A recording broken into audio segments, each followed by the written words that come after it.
Muhammad sallallahu alaihi wasallam. Hadirin kaum muslimin rahimakumullah, berpuasa di bulan ini rada sedikit berbeda. Kalau dulu kita sering melihat di spanduk-spanduk ada tulisan hormatilah orang yang berpuasa. Tapi sekarang spanduk sudah tidak ada. Bahkan muncul anjuran hormatilah orang yang tidak berpuasa. Kemudian juga Majelis Ulama sekarang sudah mengizinkan dengan resmi untuk membuka warung-warung nasi ataupun warung tegal, pokoknya yang jualan nasi, untuk berbuka selama bulan Ramadan di siang hari. Dengan catatan, karena tidak semua orang itu berpuasa, ada banyak non muslim, juga banyak orang sedang men. Bahkan ada men. Jadi mereka itu perlu makan. Yang jadi pertanyaan adalah, yang datang ke warung itu kebanyakan bukan orang lagi men. Jadi orang laki-laki yang gagah perkasa masuk ke warung.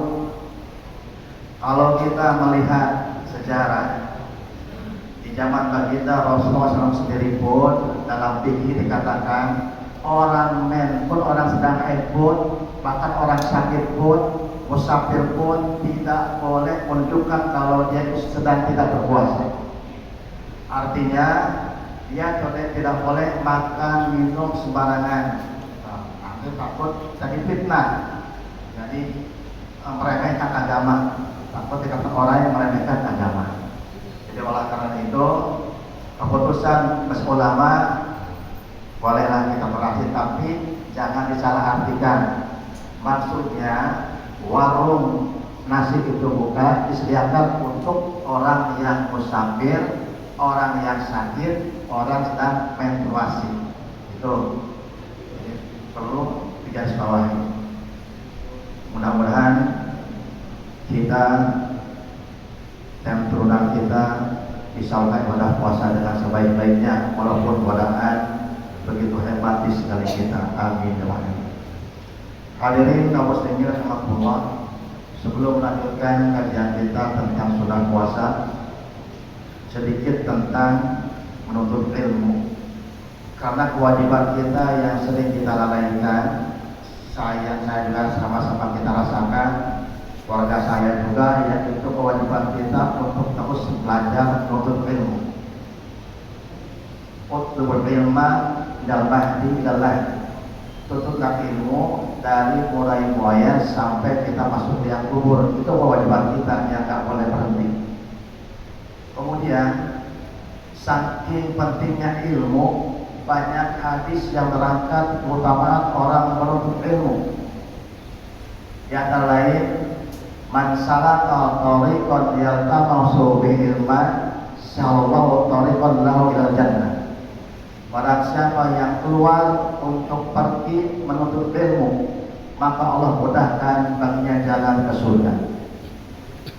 Dalam hadis yang lain, idza marartum bi riyadil jannah farta'u, jika kalian melewati taman-taman surga, farta'u, mampirlah.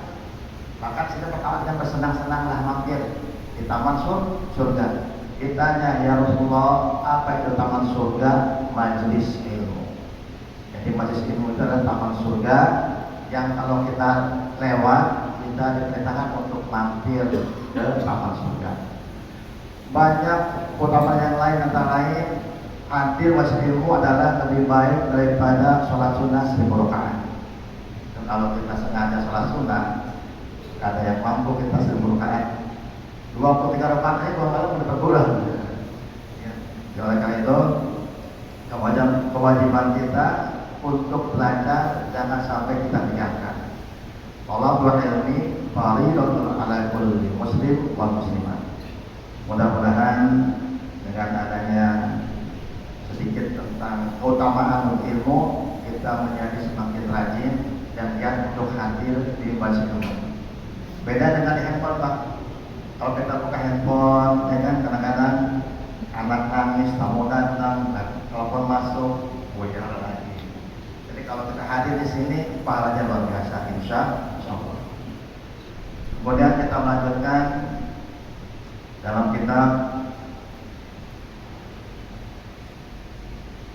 Durusul Fiqhiyah yang bab 3 tentang sunnah-sunnah puasa.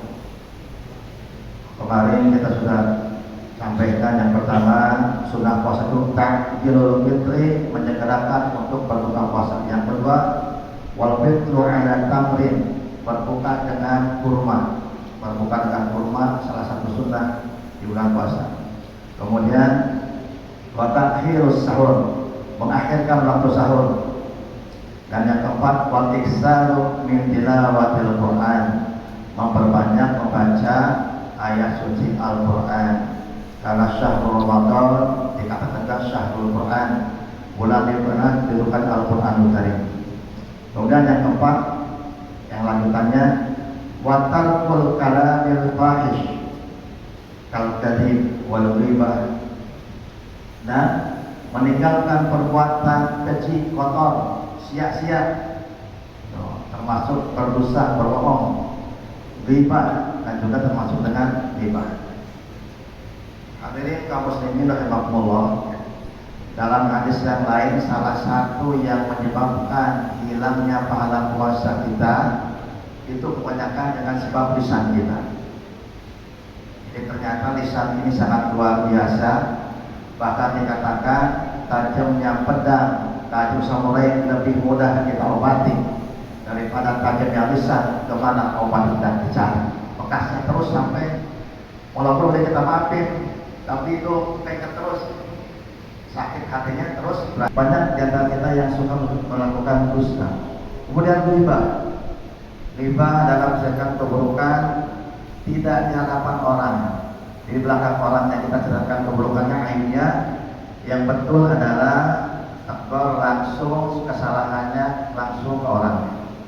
Jadi kalau kita menemukan kesalahan sahabat kita, kawan kita, yang betul tegur langsung di hadapannya. Yang kelima, wal iksaru minas shadaqah.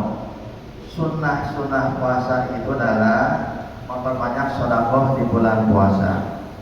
Terkadang kita sebagai manusia, sifat manusia punya sifat sayang. Kalau kita pakai harta, sayang, takut berkurang, sayang ini buat itu. Padahal harta kita yang sesungguhnya, harta kita yang dibawa mati, harta kita yang disedekahkan di jalan Allah. Selama puasa, sunnah meninggalkan memakai minyak wangi.